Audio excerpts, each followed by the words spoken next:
Hey guys, Lisa Dawn here. Welcome back to this week's episode of the Healed Now What podcast. How's everyone doing out there? Currently, I'm sitting in my office recording this episode, listening to birds chirp. I'm not sure if you can hear them in the background, but it's bringing me a lot of joy in this moment. So, as far as this week's episode, I've spoken about this on a previous chat, but it felt right to expand on it. And I also wanted to dive into this subject a little bit more. And this is the idea of post-traumatic growth, life after trauma. Well, what is it first? So let's define it. Post-traumatic growth explains the positive psychological changes as a result of a struggle with a major life crisis or traumatic event.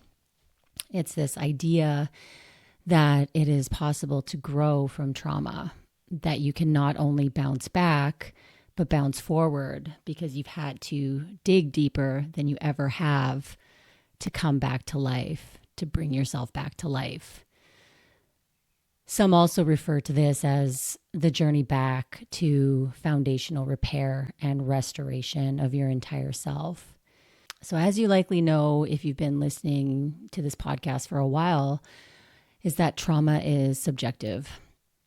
Our experience of trauma is completely unique to the individual person. What is traumatic to one person is not necessarily traumatic to another. So this idea that once we've resolved a certain amount of trauma with the help, of course, of a healer, a therapist, or guides of your choosing, you become stronger than before, able to handle more, you're more resilient, you have more grit. And I want to say that you can experience both being in a healing phase and post-traumatic growth simultaneously. Because post-traumatic growth is something we all have access to no matter where we are on our healing journey. And part of what we do in sessions to assist folks in therapeutic growth is helping people to connect with what is there on the healing journey. So even when people don't feel it, say you're someone who just isn't feeling the healing. In other words, you just can't seem to identify where you've grown. Which, it happens when we're in the depth of a healing crisis or a stressful situation. It's very common to only be able to focus on the shit. And that is also part of healing trauma. And so is eventually being able to tangibly see our own growth, to be able to feel it, see it, hear it, and touch it. And that's also part of the therapeutic process. It comes as a reminder of where we are now. And so one of the most common parts of post-traumatic growth is this idea of enhanced empathy. So we develop this kind of deep felt sense of what it means to be a human and to have gone through something really fucking hard. So typically thereafter, our reaction to other people in struggle is softer, more accepting, more understanding. But the empathy now is coming from a place of joining with people rather than merging with another, which is a differentiation that makes a huge difference. It means that we have learned how to be empathetic without getting lost in another person's stuff. We can have boundaries around what we take in as ours and how much we give. It also means that we can understand a part of ourselves as well as a part of another without them having to explain it. We don't necessarily have to articulate so much of that experience. It's like this immediate kinship. So you're standing here having a similar story like I do, and you made it. You're alive. We have this shared experience, the pain of it and how we survived it. But then it's not just how we survived it, but how we are thriving now. And this comes with a perspective shift. Because we went through these things, certain things just fall away. They have less of a hold on us. We understand the world a little bit differently. And this shift in perspective is a huge part of post-traumatic growth. We get to experience life again, not through the walls we've put up around ourselves, but through a different lens. We built the walls for good reason, but now we want to experience life in real time. I'm actually in my body. I feel organized and present, not foggy. We can't help but look at the world differently and or feel differently. And it is as a result of all the intentional effort and work we've put in. And this is one of the differences between trauma bonding and post-traumatic growth. Trauma bonding is about going to someone who has the same experience as you, forming a connection around it, and dwelling in the victimhood of it. Whereas post-traumatic growth connections come from having a shared experience of feeling so seen and understood and moving forward, allowing for expansion, growth, and self-acceptance. It's like this deep acceptance of having gone through the experience and the releasing of shame around it.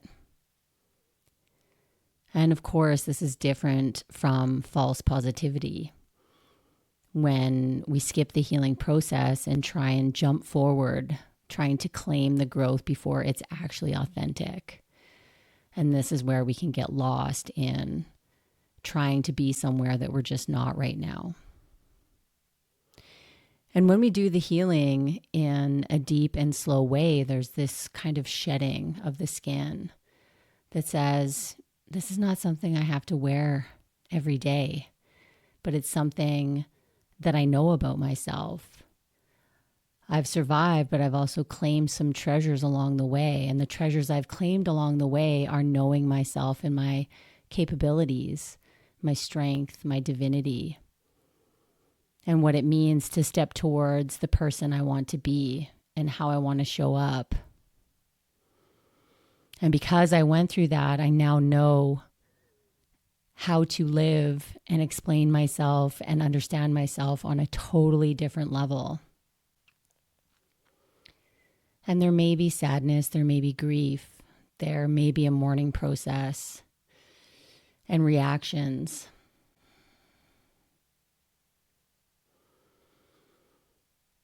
And with that also comes with this knowing that what is painful right now isn't the end of our story. It's the beginning of some unraveling. We talk a lot about gratitude and compassion as being critical in the healing journey. And I want to say that just because you may not be feeling grateful right now or able to access self-compassion does not mean you're doing it wrong or that those things will never come. It's not about skipping over any of the feelings that come with being wounded or hurt. But we do get to a point where we need to decide what our relationship with our emotions is going to be. We have to, because there are a lot of them and they can be super intense at times. And they can really take over our life and not in the best way. When we are struggling, our relationship to those emotions is usually one of being overwhelmed and feeling helpless against them, or feeling like the only way to survive is to suppress, repress, ignore, and dissociate from them. And let me tell you something, both of those strategies, all of those strategies are needed and valid and good, and hopefully they're temporary. And what I'm talking about with post-traumatic growth is when we no longer need those strategies to make it through the day. It's a natural result of learning how to be with discomfort in a secure environment. And we can know more about ourselves when we are more self-aware. Are we moving towards healing or retracting into protection? This is the nuance of getting to know ourselves deeply. And what of triggers and relationships that don't want to accept us as we are now? So we've changed but we may have people in our life that seem to be holding on to this old version of you that you've been desperately trying to recalibrate and move past. Well, triggers don't disappear when we heal. What does change is how we respond to a trigger, how we hold it within, and how we share about it. And instead of seeing our responses as evidence of going backwards, what if we could see them as intelligent and treat them as such? And then what of the people in our lives? What of our relationships when we're no longer the people we used to be? Some people in your life will not be ready for your healing. Some people will unconsciously or consciously try and hold you to who you have been because it is familiar and comfortable. And this is the point oftentimes where partnerships and friendships end. We have these bigger boundaries. We know we matter. We no longer feel so much of a pull to people please or fawn. And this can be extremely uncomfortable for the people who have known us as our traumatized selves. So some relationships will end, others will flourish, some will feel awkward and like they're pulling you back into a version of yourself that you're no longer entertaining. And this is part of the process too. This newfound ability to be able to discern what is right for us now in the present moment. Can our partnerships and friendships meet us in our expansion? This is the question. I remember when I had come to a point where I had healed enough of my please save me wounds and started to come back to life. I began to trust and move more freely in the world again, feeling a certain amount of safety. And my partner, who is now my husband, just could not grasp that I was no longer this person who became overwhelmed and dissociated all the time. I was feeling fresh and new, and he just seemed to see me as this wounded person, and it felt really suffocating for a while. Like I was trying to step out of this trauma container, and it felt as though he was trying to keep me there. And of course, this is not something that he was consciously trying to do, but he had his own role of knight in shining armor, and I had mine of damsel in distress. It took so much time, therapy, and a ton of compassion to see how our roles were fueling each other, keeping each other stuck, keeping each other the same. And I mean, thankfully, we were able to grow together after many hard conversations, somatic healing, truth telling, and all kinds of hard things to liberate our love for each other. But it doesn't always work out that way.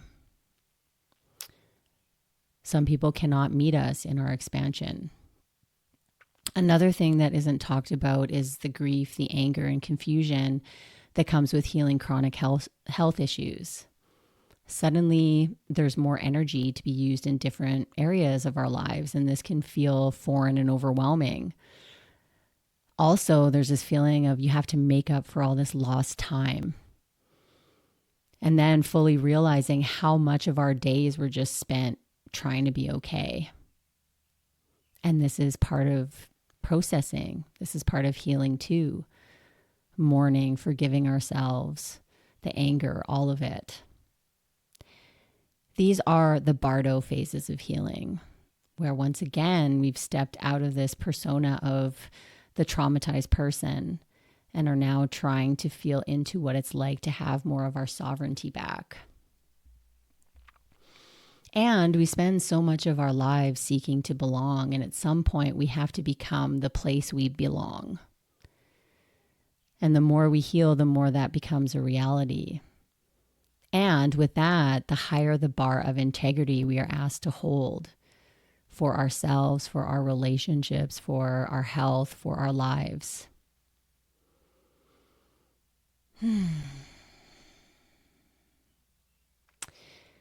The things that we claim along the healing journey, what we will learn about ourselves, is simply a gift that comes along with saying yes to looking into the deeper areas of ourselves. Viktor Frankl wrote, "When we're no longer able to change a situation, we are challenged to change ourselves." I just love that quote. And within that, I want to talk a little bit about the brain-body trauma connection. But first, I'll start with a quote from Bessel van der Kolk. "Being traumatized means continuing to organize your life as if the trauma were still going on, unchanged and immutable, as every new encounter or event is contaminated by the past." It's such a powerful quote. Our brains develop in a way that is dependent on our experiences. This is how we grow and learn. So when it comes to trauma, attachment wounds, we can know that it's over in our minds, but then we really don't have a felt sense or feel like it is. There are parts of our brain-body connection that are still tasked with processing the trauma when it is still unresolved. And so we have these parts of ourselves that are saying, just put on a face for the world.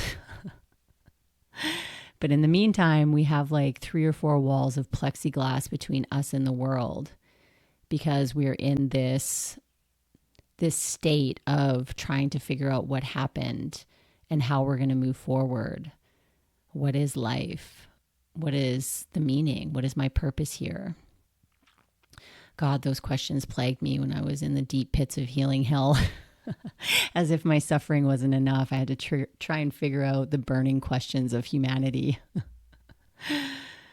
So much of the work that I do is helping folks to really give them an experience of helping their brain, nervous system, and body sort out and properly file away the trauma experiences, to really stamp it with this, okay, this happened then, it's over. The boundaries that we've set are now there. We're not at risk right now. The threat is over. It's done. And you can actually feel that in your body. We want to get to a point where both our minds and bodies agree that we are safe in connection. And once that is believed with all the fibers of our being, we are ready to start talking about growth. When we get to that moment where we experience that agreement between what we think and what we feel and what we sense in our body, when all of that is in agreement, then I am safe now, and growth is inevitable. And that is the space where those gifts that we've been gathering, those treasures that we've been finding along the way that we didn't even know were there, they naturally start to emerge. We don't have to create them. They kind of just bubble up along with purpose, passion, wisdom, and embodiment.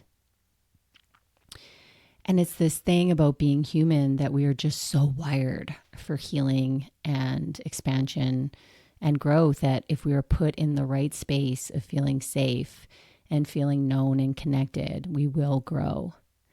We will become the version of ourselves that we really want to be.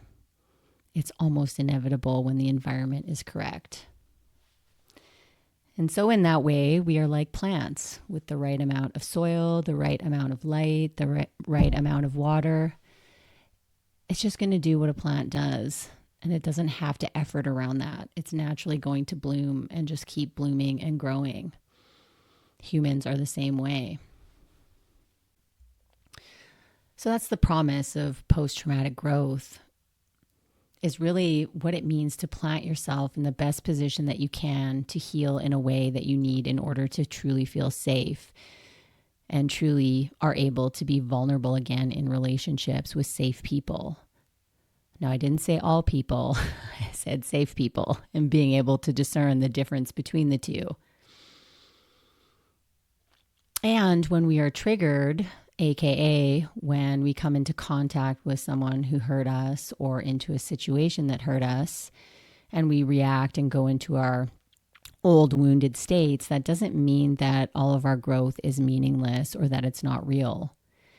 It just means that now it's our job to retrain our brains about what is safe now. Our brains are just recalling memory of what was threatening in the past to keep us safe. Like, we need that. It's a vital piece of self-protection. We just want to be able to correctly identify what is a threat and what isn't. And then we can come to this point where there is no need to feel shame for the reaction. I did what I did because I felt under threat. I ran away because it's all I know. So do we need to work on new ways to protect ourselves? Likely, yeah. But do we need to go into a shame spiral? Definitely not. And in post-traumatic growth, those kinds of reactions can be met with compassion and even catching them before they manifest. So for example, when we get to know ourselves and our responses, we can start to feel our overreaction rising from our bellies. And before it actually comes out of our mouths, maybe we can attend to ourselves in a self-compassionate way. And we also begin to notice it in those around us. It's not an experience that is just unique to us. We begin to have this sensitivity to what is coming from someone else and not internalizing it. We begin to not take everything so personally. This is their own nervous system responding to something they are detecting and feeling its intensity. And then we can use that to inform the way that we show up in that environment. And if it's with a loved one or a friend, maybe we might say, hey, you're safe. What you are afraid of isn't happening right now. Or if it is, we can connect and use our relationship as the safe container to hold it. So here again, we are getting into that place of my mind and my body agreeing that I am safe and protected. And when that happens, not only are we bringing forth that state of ease from when before the trauma happened, but we can begin to rediscover the truth of ourselves and our partnerships. And just things become possible when we get to know ourselves beyond the pain we've endured. We become fully confident to make decisions that are aligned with our intuition. So instead of playing this ping pong in our minds, we have this heightened ability to be able to listen to what our body is telling us. When something feels like a full yes or a hell no, we no longer question ourselves so much or give our power away to others to make decisions for us. We can ask for input, but ultimately we're clear enough to make decisions that, of course, may disappoint others. And from this place of embodied self-trust, we become really clear on what actions we need to take to live in alignment with our authentic self. This also allows us to step into our power and feel more confident being ourselves, having deeper intimacy in our relationships and gaining clarity on what lights us up. We gain a greater sense of love and compassion for ourselves and become more confident in meeting our own needs and expressing our truth in our relationships, knowing that no matter what, we have our own backs.